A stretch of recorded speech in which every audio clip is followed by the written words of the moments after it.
you're here to camera a little bit so that so that my phone camera and my camera give the impression that I'm looking in one place, but my camera on my laptop is a little bit higher, the phone is a little bit lower. Anyway, let's get into this, man. This talk is going to be a discussion about building a workout for the midlife woman, right? We use the code term women over 40 because sometimes people shy away from talk about the menopause spectrum, but fundamentally that's what we're talking about. The likelihood that you're at least in perimenopause at age 40 is pretty high, right? So we comfortably in the community, we comfortably talk about women over 40, the over 40 woman, women 40 plus.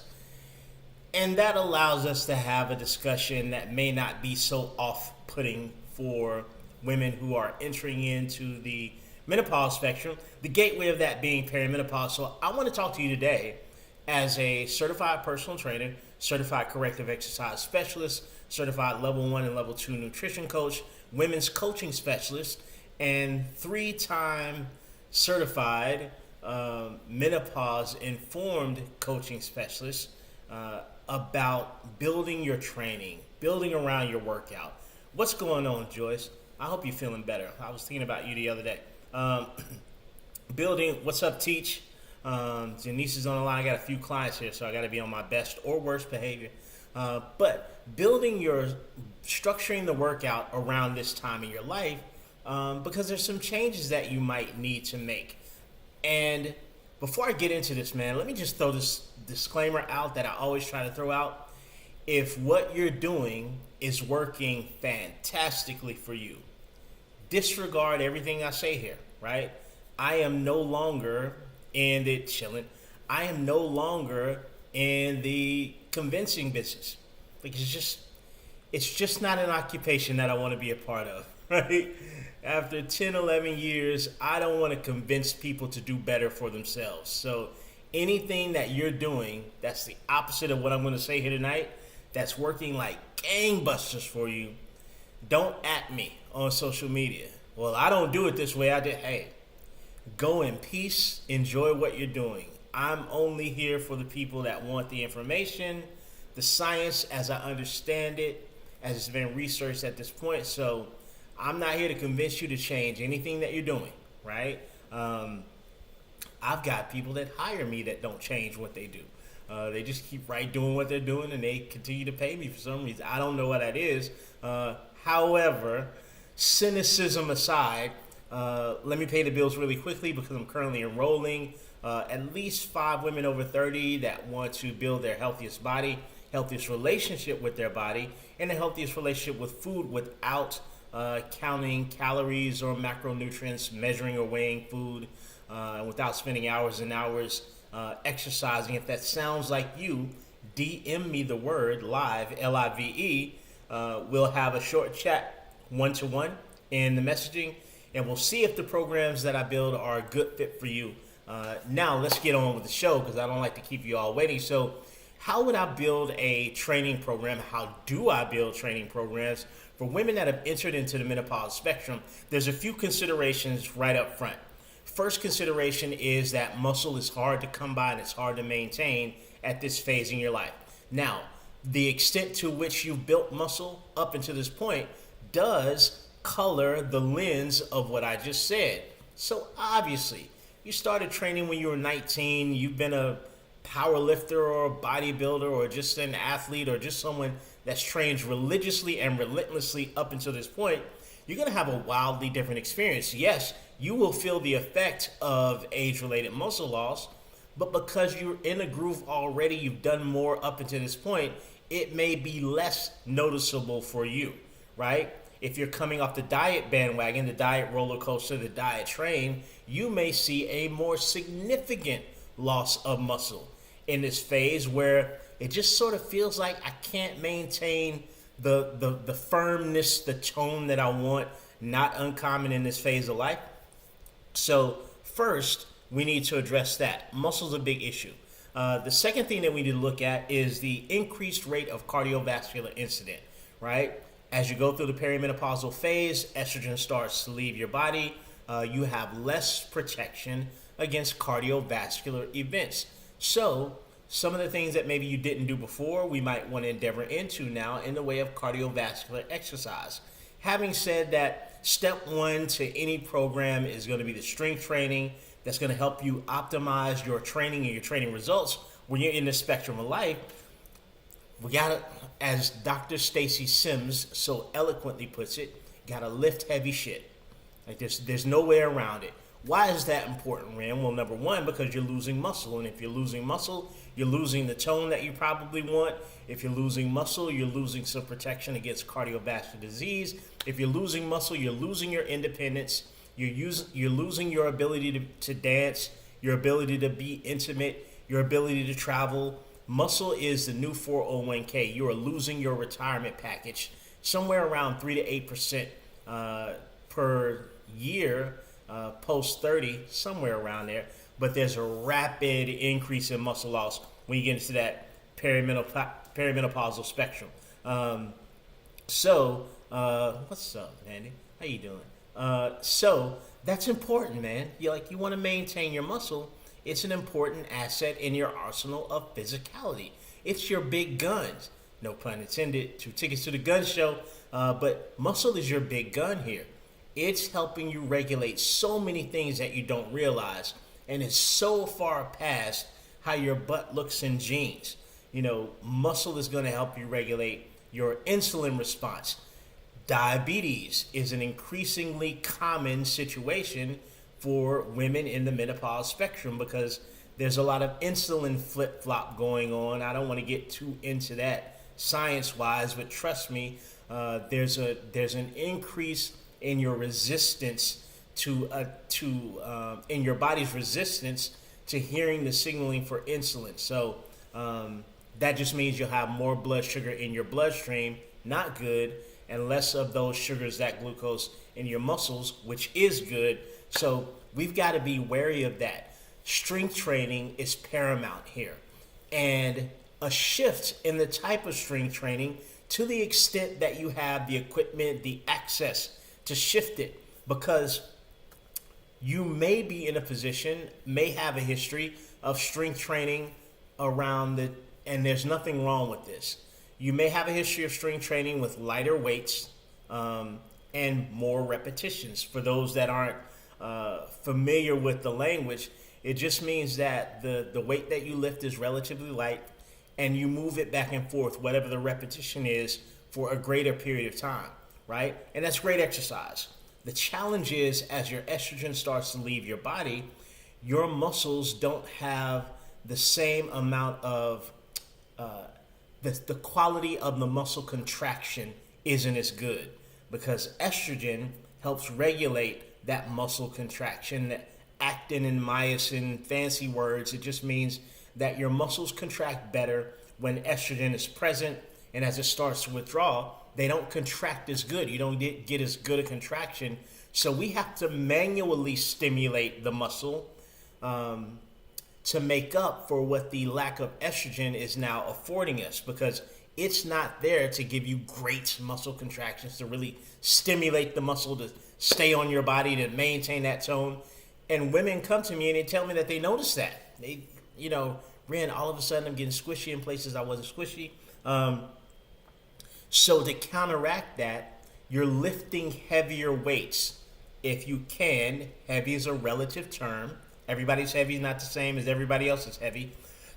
But you're lifting heavier weights because of the fact that the withdrawing or withdrawn estrogen used to be an aid in giving you a great muscle contraction. Now you need to stimulate it. I always use this example, and I hope this lands for you, and then we're going to move on to the next thing. If you think about your television set and a remote control, your body being the television set in this example, the remote control being your program, right? Whatever type of program you submit yourself to, strength training 2 days a week, 3 days a week, running, site, whatever your thing is. So The remote control is the programming of your exercise, and the batteries would be your hormones. In this case, estrogen.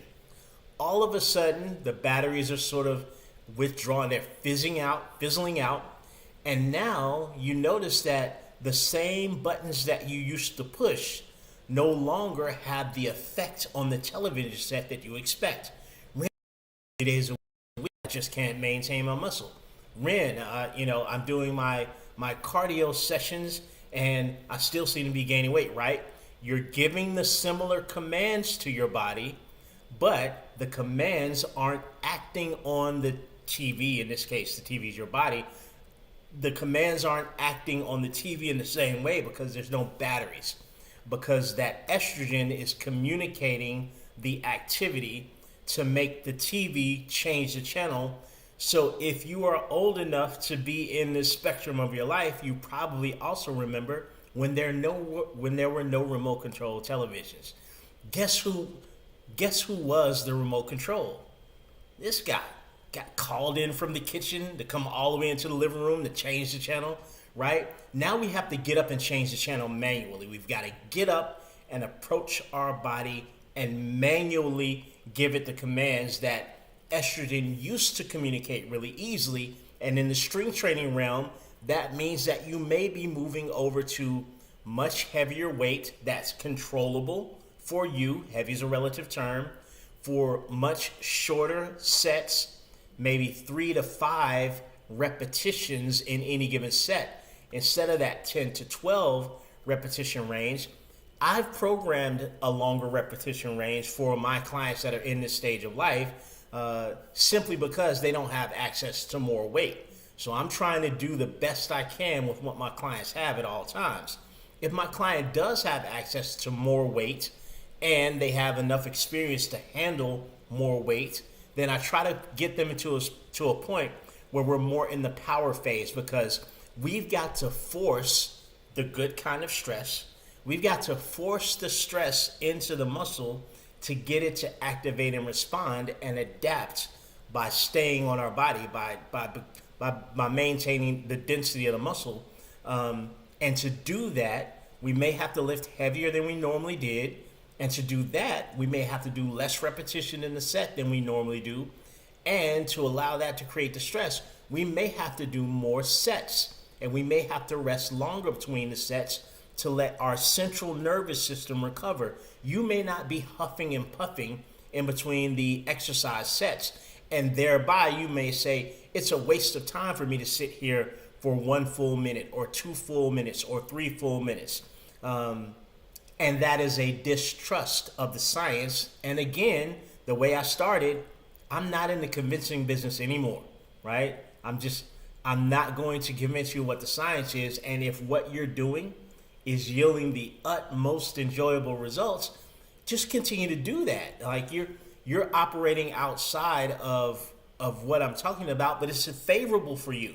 Like, don't take advice from people to solve problems that you don't have. But what I run into consistently is the opposite, and shifting the strength training. Also, quite frankly, what I've been taught through certification courses, through education, and the expertise of women fundamentally smarter than I am, is to do this. And this is why I continuously submit myself to certification coursework, because I need to know how I need to shift. But when I ask a client to do something, I also need to know why I've asked them to do that, right?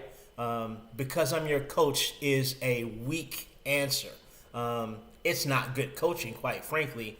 And I often, there's some of my clients here, I often tell my clients, if you ask me why I'm having you do something and I can't explain it to a 5-year-old, then you don't have to do it. Because I need to have some evidence base for the thing that I'm asking you to do. So that's step 1, the strength training. The second thing I would look at if I'm building a if I'm building a exercise program for a woman that's 40 plus, I've got to look next at her bone health, right? Because I know that the second thing that happens in this spectrum as you get in the doorway of perimenopause, which could start at 37 or 38 or 39. It could start at 35. And the tricky thing is that when you're in perimenopause, oftentimes you just don't even know that you're in perimenopause. A conversation for another time. But the next thing that I know is happening is the risk of bone loss is increasing drastically in the perimenopausal window. Most of the larger shifts that happen to a woman's body as they go through the menopause spectrum are going to happen in the perimenopausal phase when the fluctuations first start. So the next thing I know is bone health, right? And bone, man, bone is your posture. Bone is your ability to maintain your independence, right? If you know or remember grandma or big mama or abuela or mama breaking a hip, fracturing a leg, fracturing an arm, there's a high rate of women that will fracture a lower body bone and will simply never recover. They are condemned to extended living facilities in perpetuity from then on out.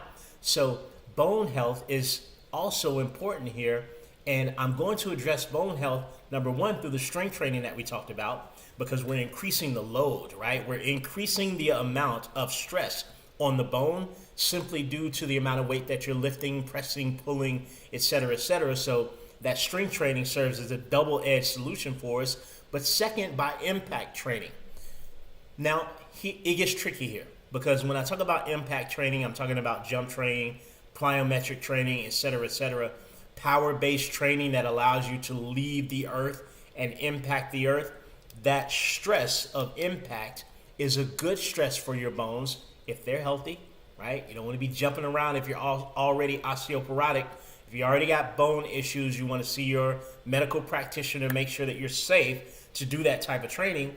Also, the complication here is that during the menopause spectrum, you may be dealing with genitourinary syndrome or menopause, which means you may have some leakage, right? There may be stress incontinence, movement. There may be urge incontinence. A pelvic floor physiotherapist can help you with that. And I highly advise downloading my friend Kim Vopni, Kimvopni. She's known as Vagina Coach. She has a great app. Don't laugh at me. It's called Buff Muff.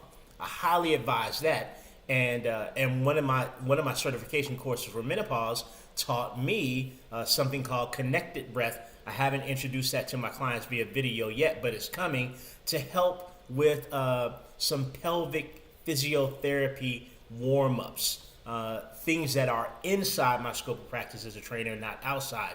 However, so you've got those two complications. Number one, are the bones healthy? Number two, if I have this woman jump, is it going to cause leakage? That's embarrassing. I don't want to put her through that. She doesn't want to go through that. So we may have to find some other ways to create impact training. But the second thing for sure that I'm going to get involved is some impact training.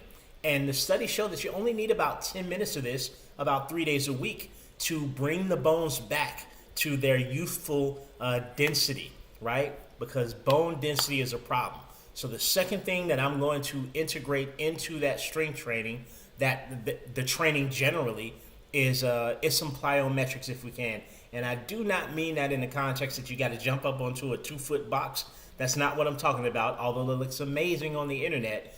I'm saying you could jump off of a curb and up onto a curb. You could jump to your right, jump to your left, forward and backwards, right? You can step down from something or jump down from something that's relatively low. All of those things count as impact training, and you can progress it over time the same way you progress your strength. Yes, it could, Joyce. So thank you. Shala, thank you. I hope I said it right. I hope it's not Shayla. I'd be so embarrassed. I don't like to mess people's names up. But, so the impact training is something else that's important.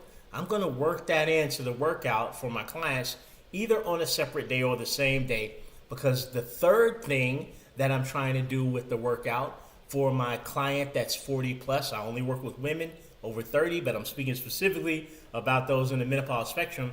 The third thing I'm going to do is I'm going to make sure that the workout isn't a stressful event.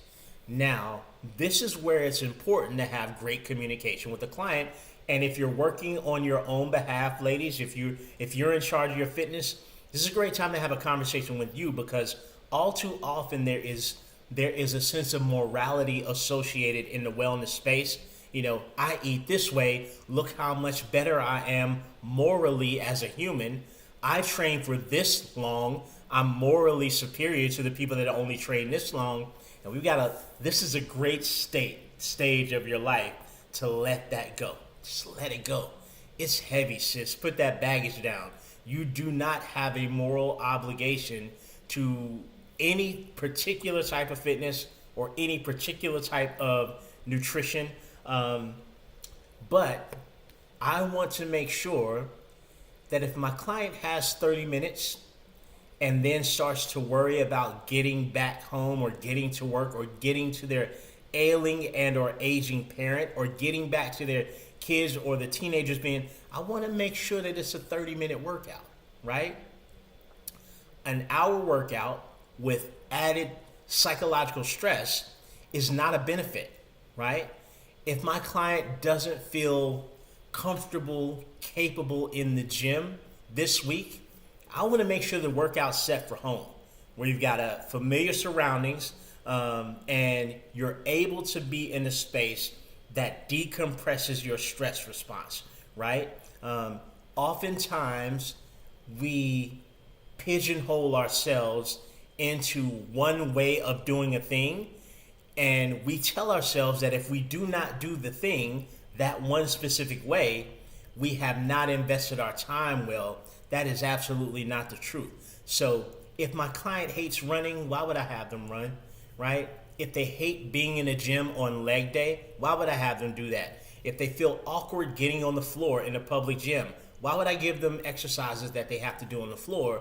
And you have this same power to allow for a minimizing of your stress response in accordance to your exercise routine, in accordance to every choice in your life. Let's be perfectly honest with each other here.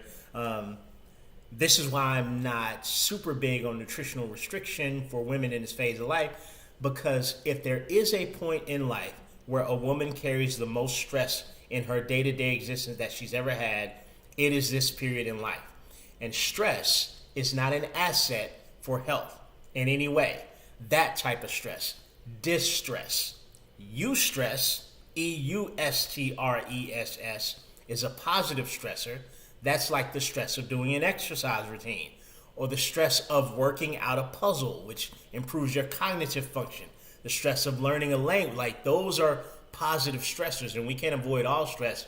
But in any way that I can, I am going to make sure that I do not apply additional stress to my client, to this woman in her peri to postmenopausal years, of women over 40, because I want you to be able to look forward to your exercise.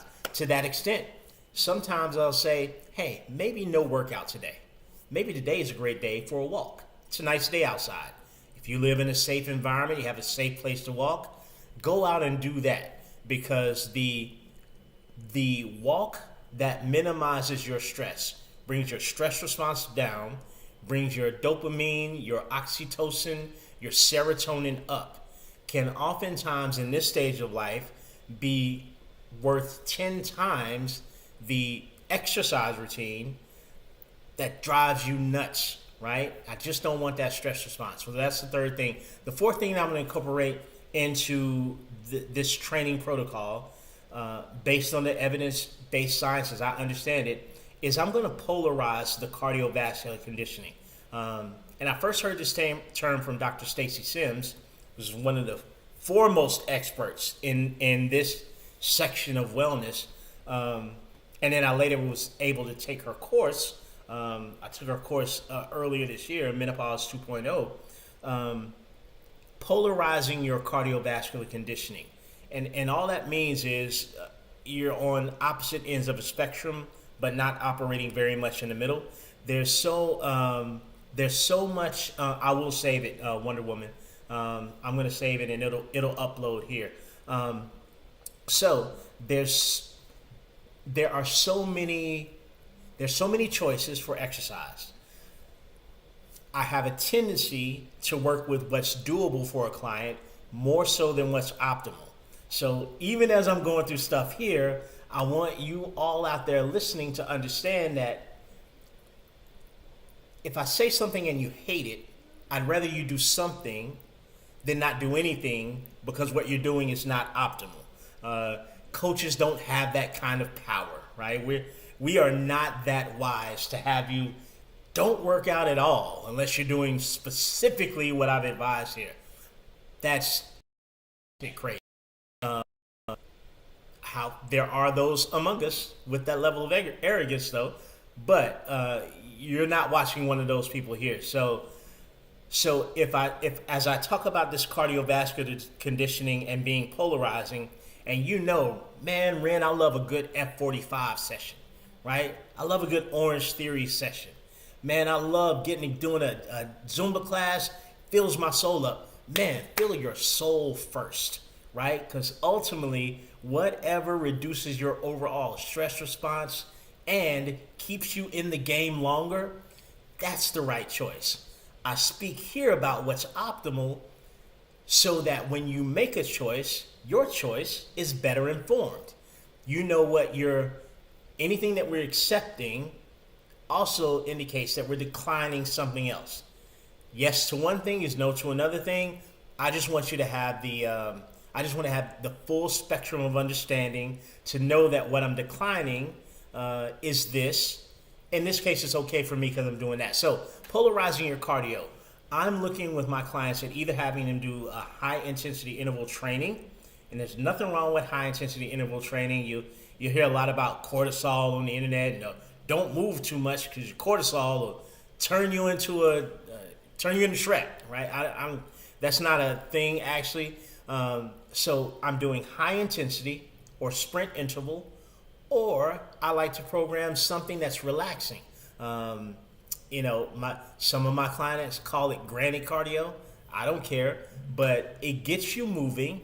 It gets your non-exercise activity up, which is always a good thing. And it can be particularly relaxing. Again, we're always trying to manage that stress response through this time of life because the lack of estrogen makes us a lot less stress resilient, right? It's just harder to recover from mental and physical stress to an extent. And every woman's different. Menopause expresses itself through every woman's body in a different way, a unique and different way. So with the high intensity interval training, number one, if it's going more than 30 minutes, and conservatively I'd say 20, it's not high intensity interval training. It's interval training, but it's not high intensity. You just can't main high intensity for that long.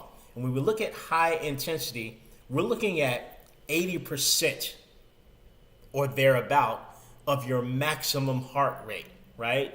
So this is almost as much as you can physically do without just dying. Just die right there on the spot. That's not the truth. I made that up. The 80%'s right, but the other stuff, I just made that up. So that's high intensity interval training. Sprint interval training is what we consider to be supra maximal. You remember the old Toyota Supra? I wanted one of those back in the 90s. But that's what it is. It's supra maximal. And this is this is Scotty on Star Trek when Captain Kirk says, "We need more power, Scotty." And he said, "Captain, I'm giving her all she's got." Like, that's what sprint interval training is. You are running from a local tax official who's got an Herbalife representative behind him. No disrespect to Herbalife. Who's got a saber-toothed tiger behind him, and they're all being chased by a T-Rex, and you're lowest on the food chain. That's how fast you're moving. I love this on the bike because it's not as impactful on joints, and it doesn't require the same level of coordination that maybe sprinting running does. But if you love to run and you want to sprint. But what we're looking at in this case, sprint interval training, we're looking at 15 to 20 seconds of maximum.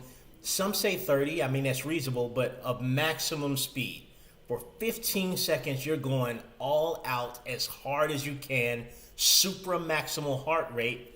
And then when that 15 seconds is up, you drop it down to a snail's pace. I mean, barely moving, because the idea is that you want to be supra maximal when you're at the higher intensity, when you're at the sprint interval, and you want to bring it all the way down for full recovery when you're not, to allow you to once again get to the sprint intensity level, or if you're doing hit train, to once again get to the higher intensity level. Tabata is okay too. You might not fully recover from Tabata. But a few things we know about this type of training. Number one, it's great for attenuate. There's some fancy word coming in. There's some epigenetic changes that happen to your body. One of those things is a better insulin response, right? Insulin sensitivity goes up. If you don't understand the relationship for insulin sensitivity or insulin resistance, insulin helps your body get the sugar out of your bloodstream and into your tissues where it belongs. Yes, the sugars, the glucose belongs in your tissues. Glucose belongs in your muscles. It belongs in your liver. It belongs in your body fat. When you have insulin resistance, insulin is like, hey, get that sugar into the tissue. And your body can't hear it. It's resistant to the signal for insulin. And it just like, bro, I don't know what you're saying, bro. I'm just going to leave this glucose in your bloodstream so your blood sugar levels can go way up and you can go pre-diabetic or maybe type 2 diabetic. That's why you want insulin to be you want to have insulin sensitivity, right? This type of training is one of the types of trainings that from the research shows that it increases insulin sensitivity. That's a good thing, because insulin resistance is also a culprit in increasing the abdominal fat and the visceral fat behind the abdominal wall that you don't want. Another thing that we know about this type of training is it releases something called brain-derived neurotrophic factor, BDNF. Long story short, that's brain cognition. So that brain fog that's so common with this menopausal spectrum, going into a room, not knowing why you're in the room or why you went in there at all, and then going back out of the room and then remembering why you went into the other room, or introducing somebody you know for 35 years but you can't for the life of you remember their name. Damn it. All the things. So that brain-derived neurotrophic factor helps there. Maintaining your muscle, specifically targeting abdominal fat is another thing that this type of, according to the research, another thing that sprint interval training and proper high intensity interval training help with. These are different from a 45-minute go as hard as you can sweat session, because you can't go at your highest possible intensity for 45 minutes straight. At best, as a superhuman, you can give it 30 seconds. Typically, it's going to be 15 to 20 seconds of high intensity. And then on the other end, having that easy cardio that's relaxing, that allows you to think about life, that allows you to nurture your mindset, hopefully outside while you're taking a walk, getting in your steps, increasing that non-exercise activity, thereby increasing non-exercise activity thermogenesis, burning a few more calories. That middle of the road cardio could yield a pronounced cortisol response. It could for some women. So it's not as advisable to be in that middle section. Again, let's go back to what I said earlier. I'm giving you optimal information, right? But if it's between being on the couch and doing that 45-minute sweaty session, go do that 45-minute sweaty session. Move your body, feel good about it.